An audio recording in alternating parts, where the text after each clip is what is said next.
Welcome to Man Does Tech, where I solve the problems you didn't even know you had. In this video, I will explain how to connect two mixers. Sometimes, your main mixer simply doesn't have enough inputs for all your microphones and instruments. Connecting a second mixer can instantly expand your channel count, giving you more flexibility. This setup is also great for sending audio between different rooms or for managing a dedicated submix for a drum kit or a group of vocalists, simplifying your overall sound control. There are several effective ways to connect two mixers.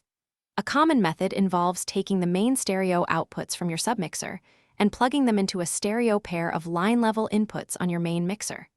For effects or monitor mixes, you can use auxiliary sends and returns. If you need to run cables over long distances, using a die box can convert an unbalanced signal to a balanced one, preventing noise and signal loss. Understanding signal flow is crucial when linking mixers. It's the journey your audio takes from its source to the speakers. Proper gain staging ensures that the signal level is optimized at every point, preventing clipping and minimizing noise.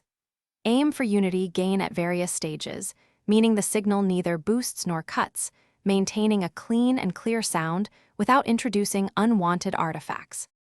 For the best results, always use balanced cables like XLR or TRS, especially for longer runs, to reduce interference.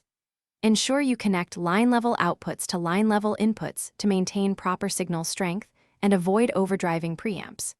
If you encounter any issues, systematically check each connection and gain stage. This methodical approach will help you quickly identify and resolve any audio problems, ensuring a smooth performance. Thanks for watching. If you found this helpful, don't forget to like and subscribe.